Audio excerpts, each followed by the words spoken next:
Treasury Secretary Scott Bessent roasts Gavin Newsom at the World Economic Forum. Guys, you got to take a listen to this. If you didn't see my last video, Trump is roasting everyone. Like, no one is safe. And I have more of it in this video. But take a listen to Mr. Bessent. I think it's very, very ironic that, Governor Newsom, who strikes me as Patrick Bateman meets Sparkle Beach Ken, may be the only Californian who knows less about economics than Kamala Harris. He's here this week with his billionaire sugar daddy, Alex Soros, and Davos is a perfect place for a man who, when everyone else was on lockdown, when he was having people arrested for going to church, he was having $1,000 a night meals at the French Laundry, and I'm sure the California people won't forget that. And I can tell my message to Governor Newsom is the Trump administration is coming to California. We are going to crack down on waste, fraud, and abuse. And I was told he was asked to give a speech on his signature policies, but he's not speaking because what have his economic policies brought? Outward migration from California, a gigantic budget deficit, the largest homeless population in America, and the poor folks in the Palisades who had their homes burned down. He is here hobnobbing with the global elite while his California citizens are still homeless. Shame on him. He is too smug, too self-absorbed, and too economically illiterate to know anything. Thank you very much. Let me know if you need any further clarification. Excuse him, what? I didn't know what? Our Treasury Secretary was coming with the heat like that, but he's not lying. He's not lying. Billions in fraud have been found and tied directly to Gavin Newsom. But speaking of his sugar daddy, this is Alex Soros posting this.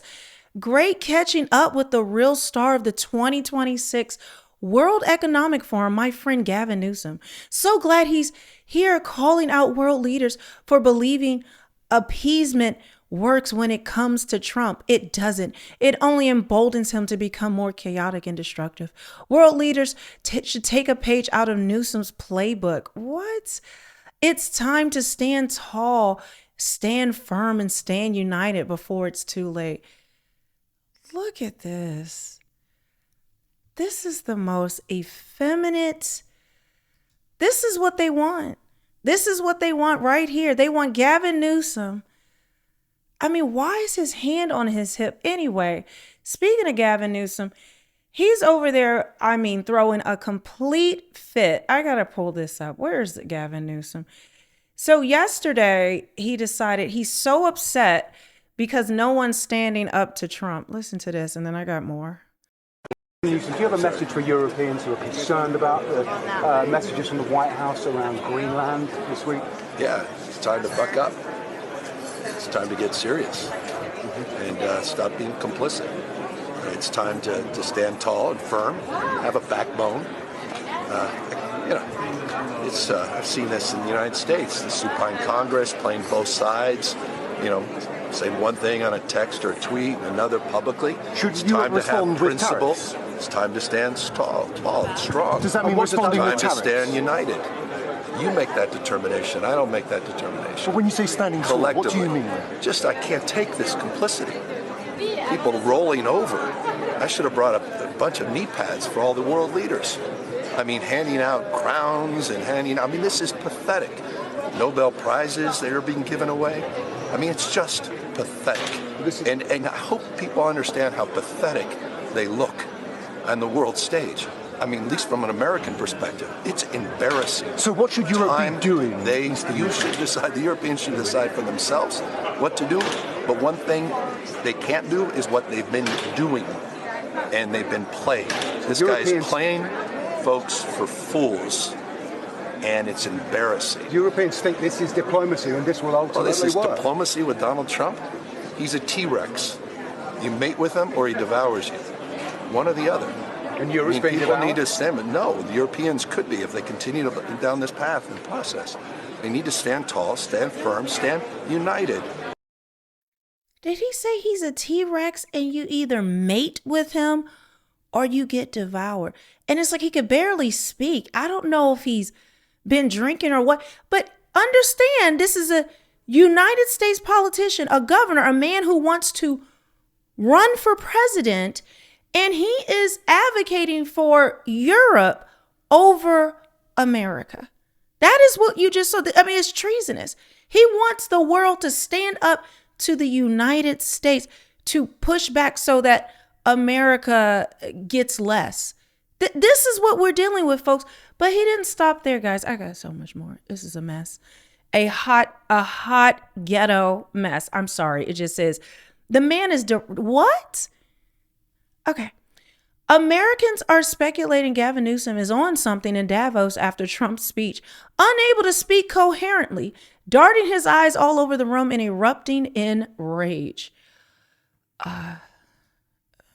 Speech. You were obviously named by President Trump during that speech. Yeah. What was your reaction to what he had to say about you?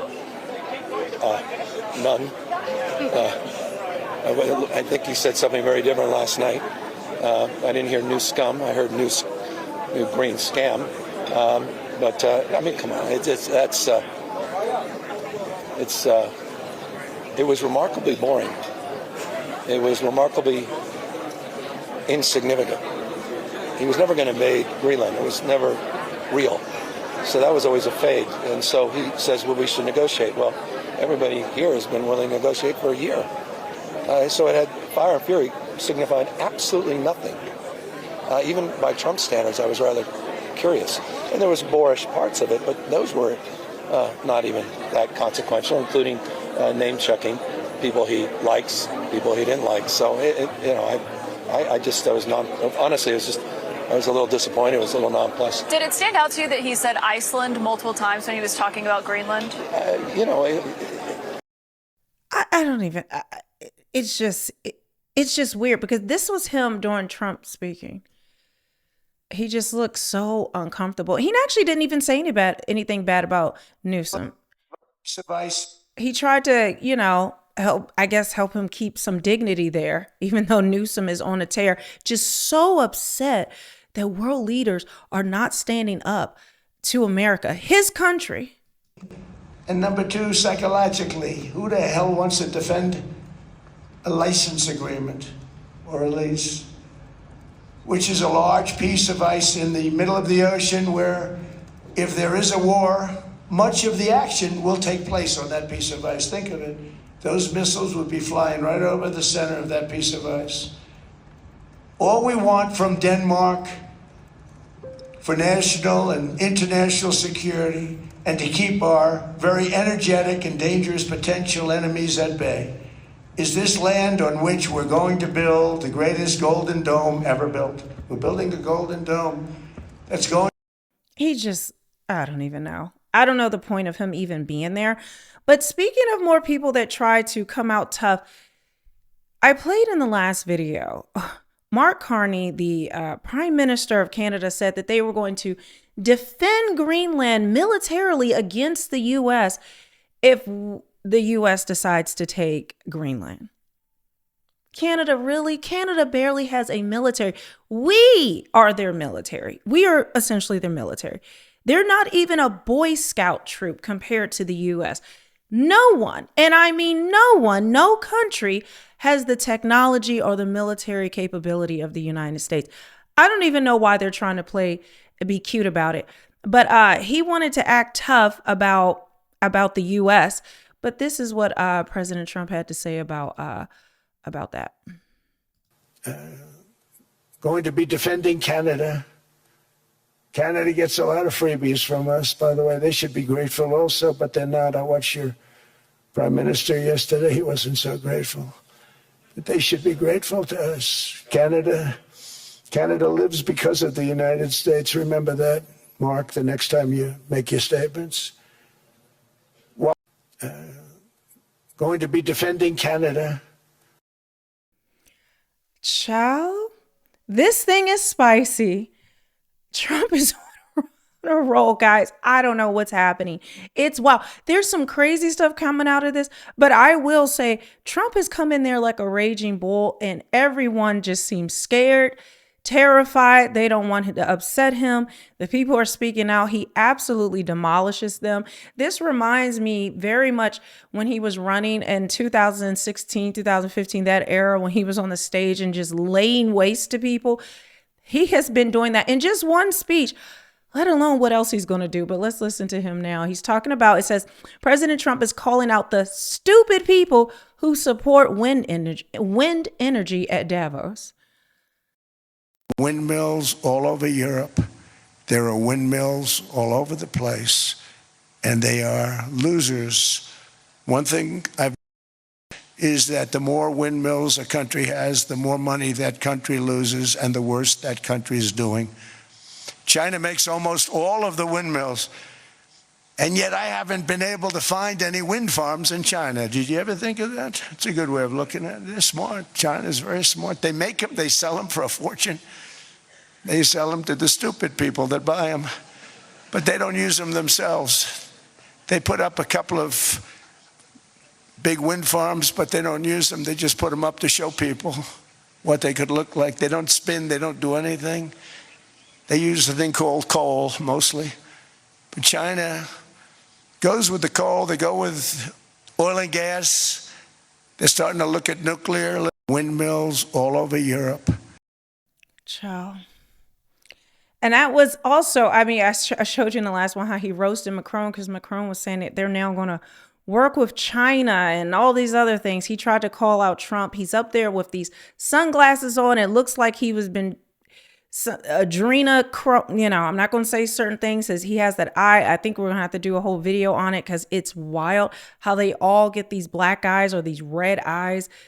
We know these people are demonic, but now listen to Trump. He's going to take aim at Europe now as a whole. But it's happened very quickly. This afternoon, I want to discuss how we have achieved this economic miracle, how we intend to raise living standards for our citizens to levels never seen before, and perhaps how you too and the places where you come from can do much better by following what we're doing, because certain places in Europe are not even recognizable, frankly, anymore. They're not recognizable. And we can argue about it, but there's no argument. Friends come back from different places. I don't want to insult anybody and say I don't recognize it. And that's not in a positive way. That's in a very negative way. And I love Europe, and I want to see Europe go good, but it's not heading in the right direction. But it's happened very quickly. This afternoon, I want to discuss how we have achieved this economic. And it continues, guys. It continues. Like I said, Trump is really the highlight there, and they are all scared. I said, none of them are going to do anything against the U.S. They don't have the power to. They rely on the U.S. They talk tough, but there's nothing they can do, essentially. But I believe this is moving us towards a if I say one world, I'm probably going to get the Wikipedia thing below, but maybe not if I don't say the full thing. But understand the military might, the economic power of the U.S., this is what it is. And I don't know what new alliances are going to come or what's going to happen, but understand that we have never seen anything like this ever from a president. And it's a wonder to watch. I'm actually enjoying seeing these people get completely humiliated and just destroyed. Because like I said, I don't know if I said this video or the last one, like most of these European leaders and all of them, they're very effeminate. These men, they're very weak. The countries are weak. They rely on us. It's just, there are a bunch of weirdos running these countries, a bunch of Satanists and globalists who are just absolutely delusional in their thinking that they can do anything to the U.S. And it really has been an unfair deal to the United States for since forever. We have always paid the bill for these people, and no other president has stood up for the United States. But let's continue. With that, I don't know, it was because she was so aggressive. And I realized in that conversation that the United States is keeping the whole world afloat. Many places, I could give you 6, 7 places just in the people in this little area. I know every one of them. They're looking down. They don't want to see me, and they don't want to stare me in the eyes. But they're taking advantage of, everybody took advantage of the United States. But I've been very fair, and I gave them a tariff, and it was fine. But I realized that without us, it's not Switzerland anymore. Without us, it's not any of the countries that are represented here. And we want to work with the countries. We want to work with them. We're not looking to destroy them. With that, I don't know, it was so, because she was so aggressive. And I can't. I just want to bring you these highlights because this is, ooh, child. They were not ready for this. And then after the war, which we won it big. Without us, right now you'd all be speaking German and a little Japanese, perhaps. And then after the war, which we won.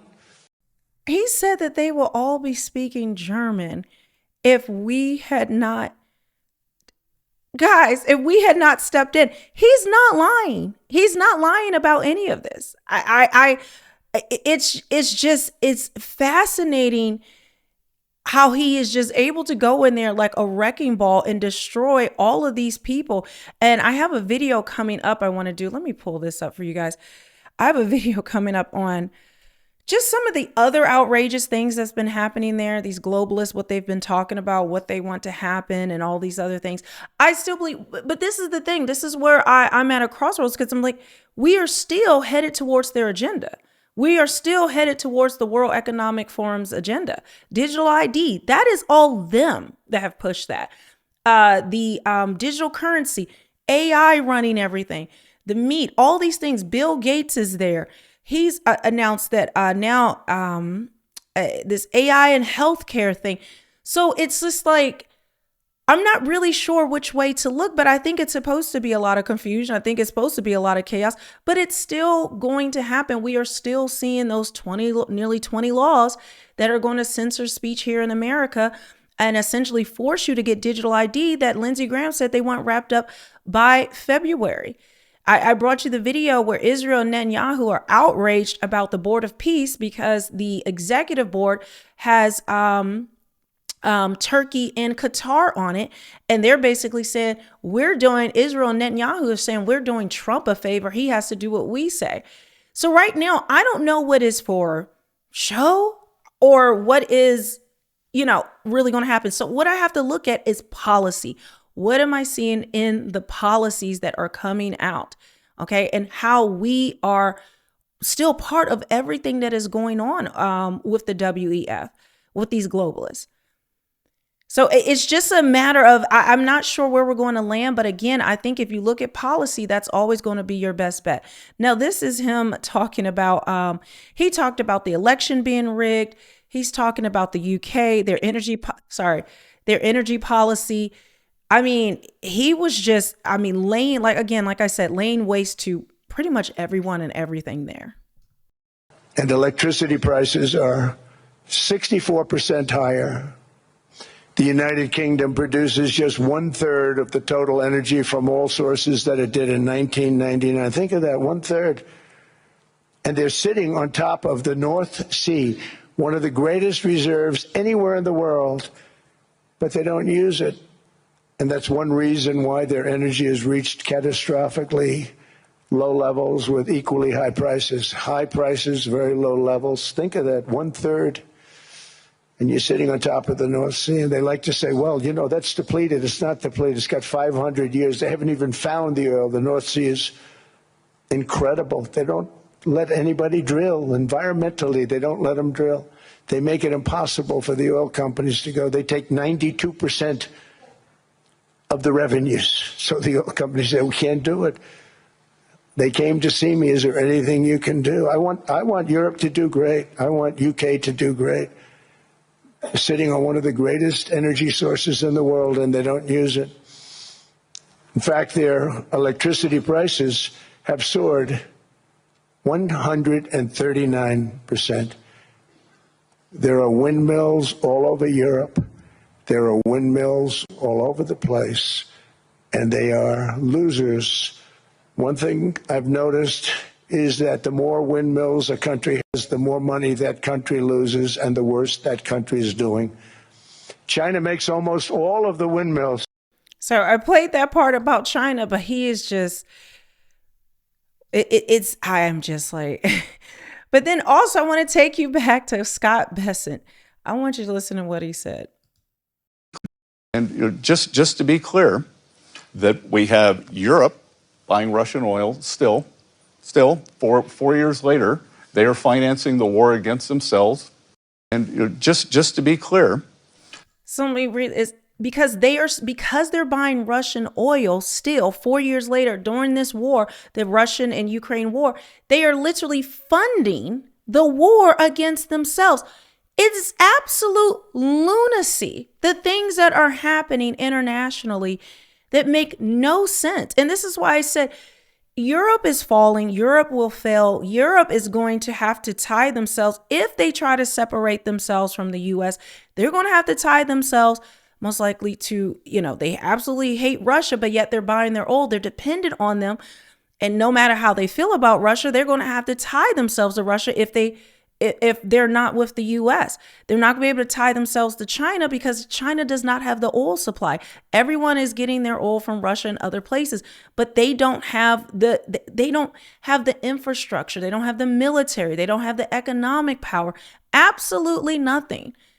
So I think this is setting a stage for where we see kingdoms being established. Trump posted that map. Okay, where we are going to have Canada. Right now, they're voting in Alberta to separate and annex from Canada and become part of the US. Then there's going to be a deal made with Greenland. We already have Venezuela.